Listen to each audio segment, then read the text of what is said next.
Everyone has a story. It may not be glamorous or filled with adventure, but it's theirs. Welcome to Lifting with Larry, the podcast that features the unique stories of everyday passengers from the world of rideshare. Welcome to the Lifting with Larry podcast. Today I'm excited to have an interview with Syed Gilani. He's the CEO and president of Safr. It's a new rideshare for women, and that's spelled S-A-F-R. Welcome to the podcast. Thank you very much. Good morning, Larry. I hope you and your audience are doing well. Thank you. Are you staying safe during the quarantine lockdown? Yeah, this is pretty much the new norm, right? So we're all inside and we are trying to be safe. I haven't washed my hands these many times in my life in a day since this whole thing happened. I think that goes pretty much for all of us. We're all learning the importance of that for sure. Before we jump in and learn more about Safr, which I'm very excited to learn about, first tell us a little bit about kind of your background, kind of your path through life and how you ended up getting into the rideshare business. Great question. I grew up in Pakistan partially, and I saw and I come from a family that has some influence over there. So I was able to travel across the country and across the region at a very early age, and I saw how women, which is now 56% of the world's population, are not given equal opportunities to move about because of the lack of transportation. So I saw firsthand the restrictions to society and the culture and backgrounds and the economic situation imposes on women. So long story short, I ended up in doing my first master's in development economics. And that really got me involved into changing the communities and changing the societies. And when this opportunity came, that when we looked at the rideshare market and we saw that the challenge is not just simply for the Asian countries or Central Asian or Middle Eastern or African countries, a challenge also is present in the Western and North America as well. We saw that there is a great opportunity that Safr can become an equalizer for women where they are unable to earn as much as men because of the lack of transportation or because of the fear of safety, or they're unable to become as active part of the society as they would love to because of these underlying reasons. And that's where we thought Safr can provide a platform to them, starting from rideshare and move into other things. And truly empower those women. Wonderful. So tell us a little bit about the concept. What is Safr? So Safr is, in short, I will say Safr is a rideshare that is focused on women empowerment through safe transportation. Now, this short sentence has many underlying premises that supports our mission. Number one is that more and more women are becoming part of the economic lives of every country in the world, and they're becoming more active part of the societies, and they're moving and they're doing jobs and they're studying and they're improving. Since past 100 years, the situation has changed significantly. But on the flip side, women make less than men. We all know that. And we know that women are not given equal opportunities when it comes to regular jobs, let alone the gig economy.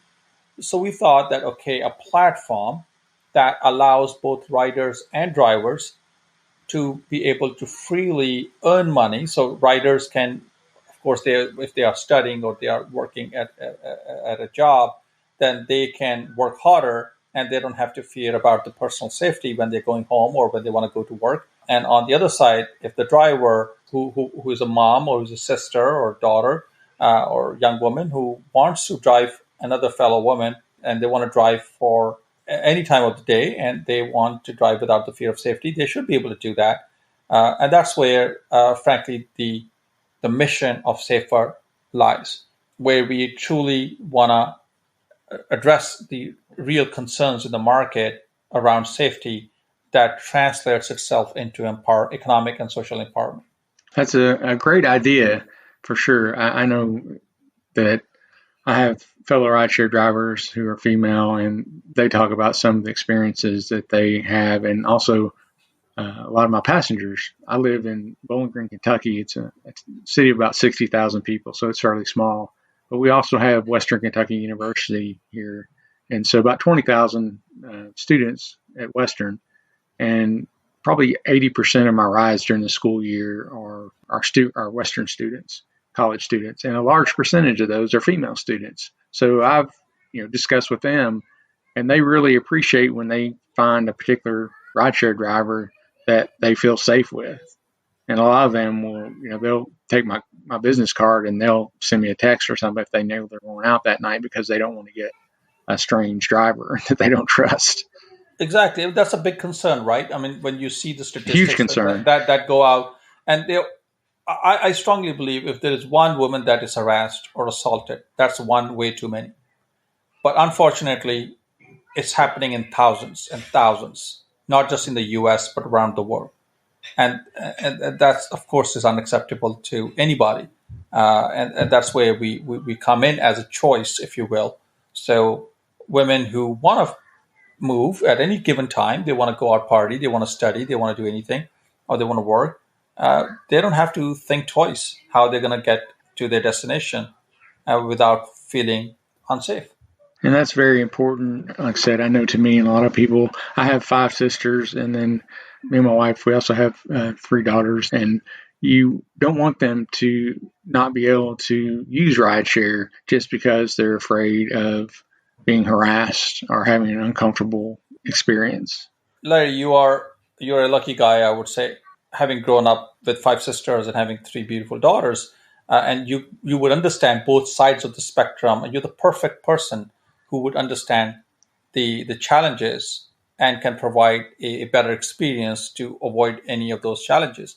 But many of the people, many out there, they are not as fortunate as you are, who could understand that. And that's where we want to make sure that we are bringing this choice to women who don't feel safe, but they want to go out. They want to go meet their friends. They want to go to the college. They want to go, like you just mentioned, the Western University, and or they just don't want to think twice why if I'd be feeling safe or not. I mean, I know that the premise comes that, okay, well, not every woman, or there are multiple women who are taking the other rideshare companies' rides. Of course, they don't have a choice. They are doing that because they absolutely don't have a choice. And it's the difference between staying home or going out. So we want to provide them choice, and we want to say that, look, this is a better solution for you, especially when you are when you're working hard and you are when you want to make yourself socially and economically empowered. We want to be there for you. And that's important. I know there's many college students that don't bring a car to college, and so they rely on the bus system, which is not very extensive here in Bowling Green. It's very limited public transportation options here in town. So they really don't have any other option besides trying to hitch a ride with a friend or something like that. And nobody likes to do that too many times and wear out their welcome with their friends. So it's definitely an important issue to deal with.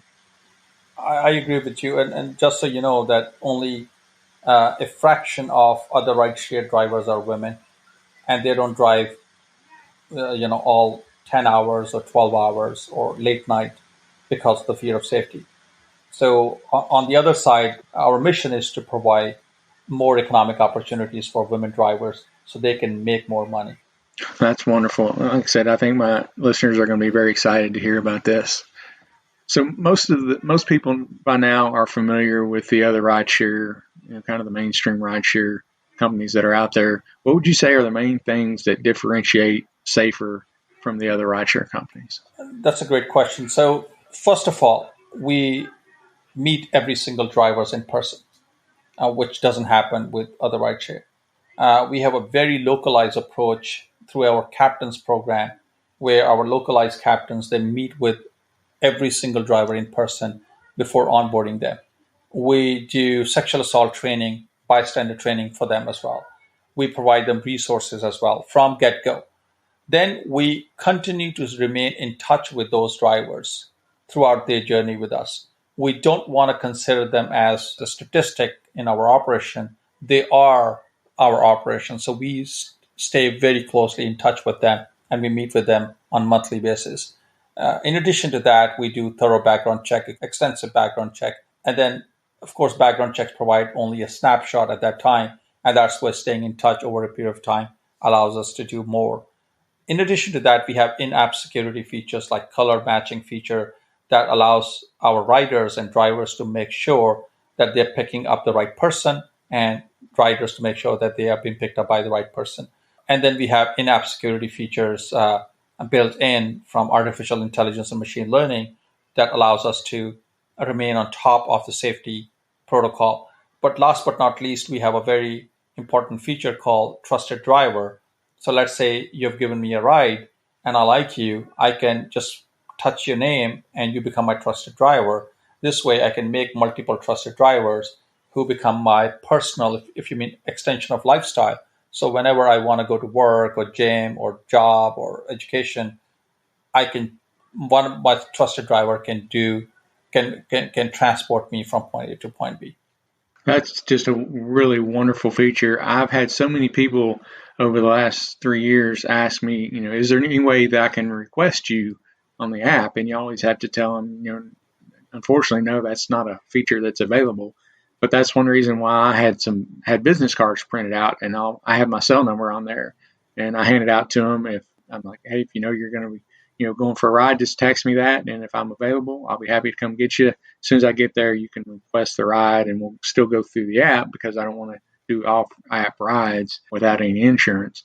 Right. But that's just a very important feature because you have somebody and you have them, especially here in Bowling Green, we have a lot of repeat customers because it's not that big. Right. And you start developing those relationships with passengers where they feel comfortable and they would love to have you as, their designated kind of driver, but that's just not available in the other apps. Exactly. And not just that. I mean, Larry, the relationship between the driver and the rider shouldn't be a driver and a rider, but more of a community, if you will, where that particular driver, if someone trusts that driver, then that driver can pick up the kids, can drop the groceries, can do other stuff for them, and can truly empower that person, the rider, in every single way. So many things that, requires us to go out. People travel for a reason, right? We all go out for a reason. Either we're going to go out for coffee, or we are going to go out for a meeting, or to purchase something, or we want to drop off our kids.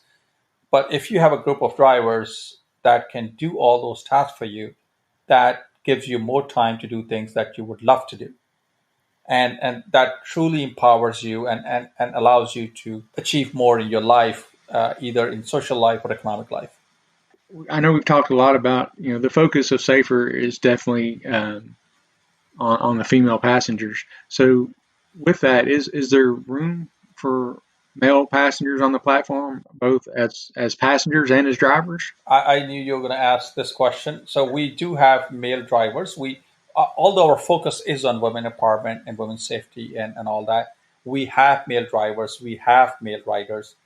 We welcome everybody. We welcome everybody to join us as long as they believe in our mission of women empowerment and women's safety. Okay, wonderful. So if somebody's interested in becoming, say, a driver for Safr, what kind of steps would they need to go through to come on board? It's the same process as other rideshare. So you either download our app from App Store or on the Google Play Store, start the process, or go to our website at gosafr.com and start the process over there. You provide us your insurance, you provide us your driver license, you provide us your registration, and then we set up an interview, we set up a meeting with you. And then once we feel that you're the right candidate for us, we send your application for the background check. Once that comes in, then we give you an orientation of our own system, and you're good to go. I want to touch on that point you talked about, the in-person interview. I really like that feature because I think you're going to, just meeting somebody, you're going to be able to probably weed out some people that otherwise you would not be able to weed out just looking at an application or an email. You're absolutely right. I mean, if you see other rideshare companies, the moment you download or you finish your application with them, within 15 minutes you're on the road, or 20 minutes you're on the road. What kind of a background check that could happen in 15, 20 minutes? Even if somebody has a clear background, in the data side of it, record side of it. But how would you know that, the eyeball check, how are you going to do that part? How are you going to be able to know that somebody is sane enough to be on the road to begin with? And your passengers are going to be safe in the car. So it's very, very important for us. And then it really moves it into our next mission, part of the mission called community. We don't want our drivers and riders to feel as a statistic. We want our drivers to know that they're part of a community that is empowering other people. Because, Larry, I mean, as a driver, you're not simply just riding a person from point A to point B. You're truly empowering that family to do more in their life. Many people, you just mentioned, many people don't bring their cars. Many people can't even afford their cars. And we all know that even if somebody buys a car, 75% of that car's life is dormant.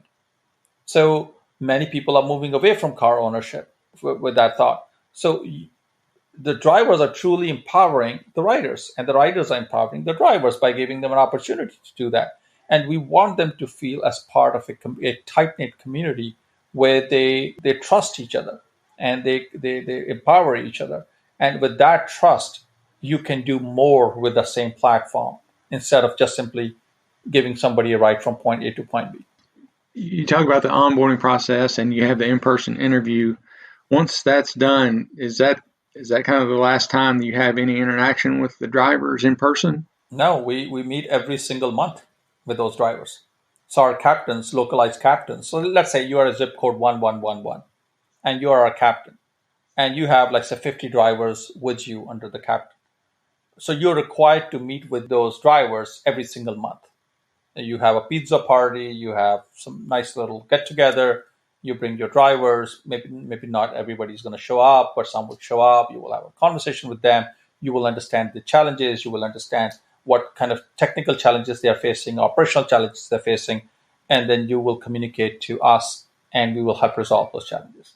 I really like the sound of that. I've tried to kind of organize a get together with some of the local drivers here, and it just never gains a whole lot of interest. It's funny how some cities, it seems like drivers kind of do that naturally and kind of form friendships and get together.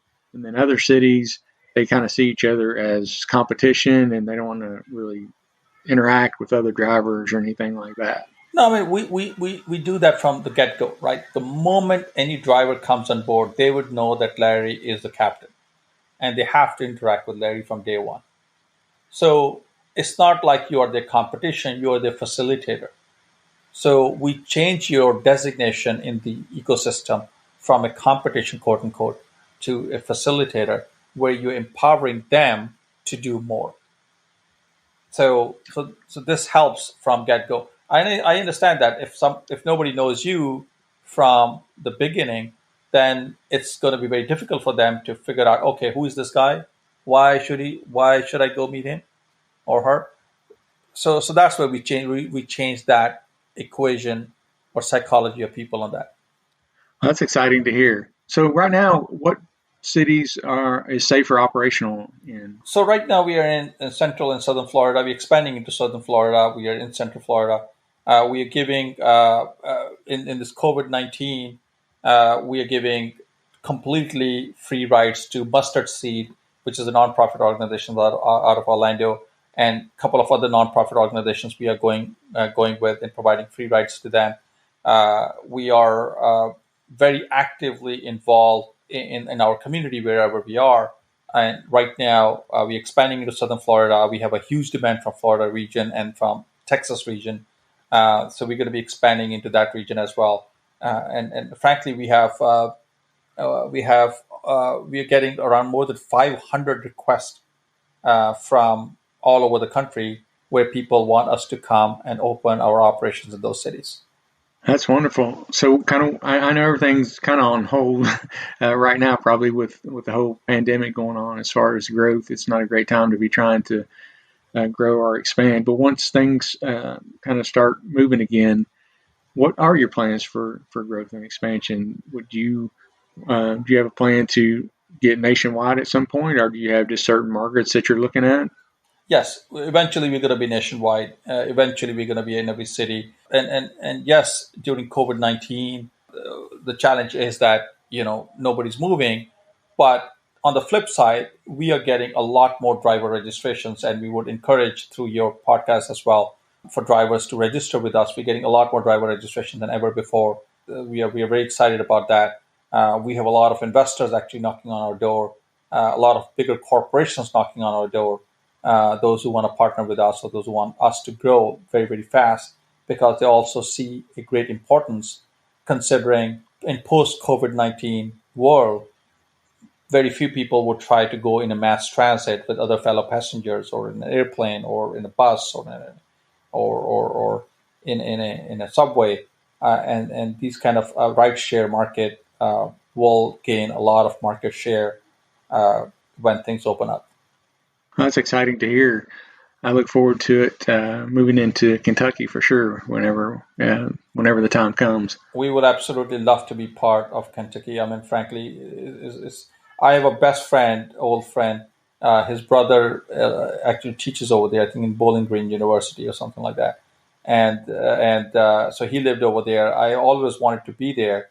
I heard so many great things about that state. So maybe one of these days, we will open up over there in the neighboring region. And we would love to get the support from the local drivers and local community members to help us open up over there. That sounds great.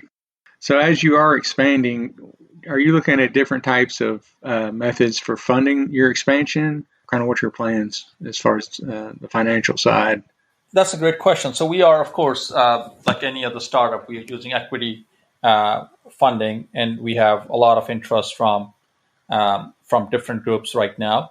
In addition to that, we are also opening up very soon our licensing part, where if anybody wants to bring Safr to their community, they can get our license and they can open up. So that is another way of growing for us. So we are very aggressively looking into moving into these two domains for our growth.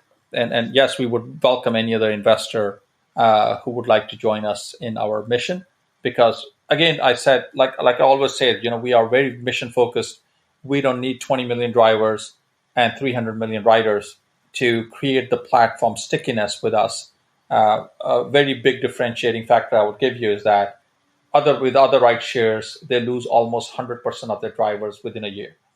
With us, it's less than 30%. That's a big difference. Yeah, I read differing statistics, but I know there's a huge turnover as far as the number of drivers. I've been driving for about 3 years now, and I know just the turnover here that I've seen is tremendous. Yeah, I mean, I was reading a statistic. I can send you that article as well. I think with other rideshare, women driver turnover is around 76% in 6 months. Yeah, that's huge. That's huge.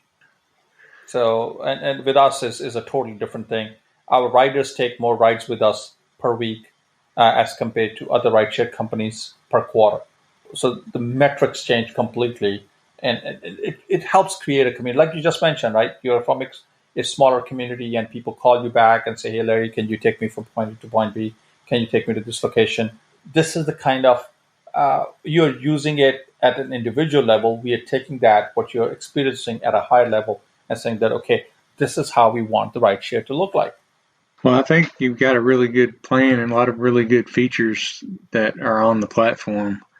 As you grow from the Central Florida market into other states and other cities, and the organization starts getting bigger and bigger, how are you going to be able to kind of keep that, I guess, I don't know what better term, but kind of small company feel where you have those interactions with the drivers and keep the drivers feeling appreciated?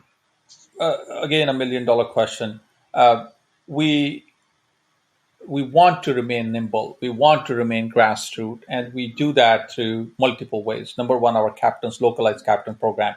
We do not open an operation until we have a localized sport and localized board of advisors from that zip code, because there is no way that somebody sitting in New York or somebody sitting in Boston or somebody sitting in California would know how the things are happening in that particular zip code and how people are feeling from that particular zip code. In addition to that, for marketing and others, we use a very localized approach, Mom's blog, podcasts like yourself and others, we go with very localized forums to spread the word instead of using those big giants, 3-4 giants. Like the media has been, we all know that our digital media has been captured by 3-4 giants. Instead of using just those, we go out at a very localized manner, and we want to remain nimble that way.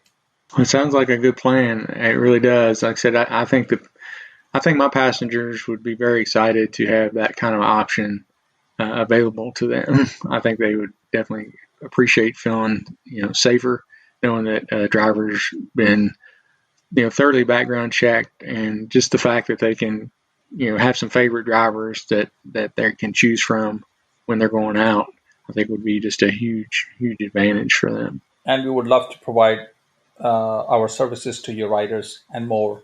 Look, I mean, the demand is high. We know that there is still a lot of market size that doesn't use the other rideshare companies, and we believe that we can capture that demographic very very easily because of our mission, and because we want to remain true to our mission.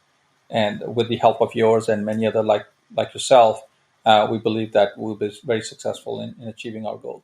So if someone's interested in learning more about Safr, whether it be as a passenger or as a driver, where would they go to? Where would you suggest that they find that information? I mean, multiple ways. Go to www.gosafr.com. It's GOSAFR.com.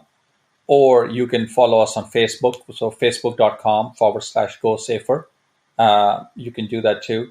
Or you can follow us on Instagram. I know the younger population is on Instagram. Definitely. They don't care about Facebook that much anyways.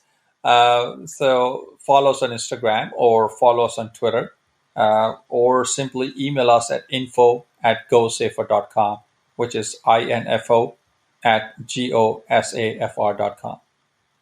Okay, great. I'll be sure and put links to those on the show notes, so anybody that's interested in finding out more about that can just click on that. I will appreciate that. Is there anything else that you would like to share with the listeners about Safr? I think we covered most of it. I would like to say to your listeners that, look, we all understand we are all going through a tough time, unprecedented time, but things are going to open up and things are going to look better. We all need to be hopeful. Hope is a really good friend, and things are going to get better. Just stay safe, keep your family safe, keep your friends safe, and look for Safr. Help us grow in your community.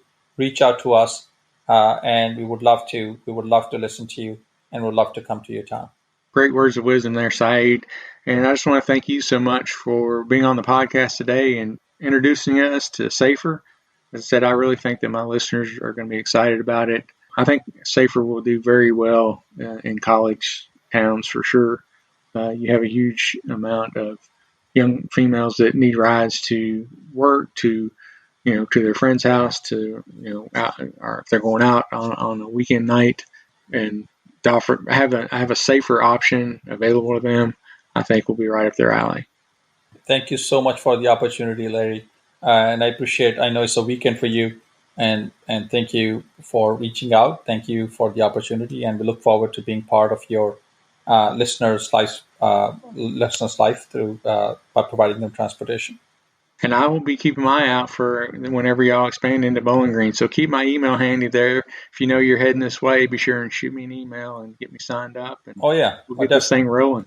I will definitely keep you. I will actually put your email in our newsletter, so you'll be the first one to know what's happening with us. That sounds great, Syed. Thank you so much. Thank you so much, Larry. Enjoy your weekend. Stay safe. All right, you do the same. Thank you. Thank you for listening to Lifting with Larry. To subscribe to the podcast, check out other episodes, and keep up to date, head to liftingwithlarry.com.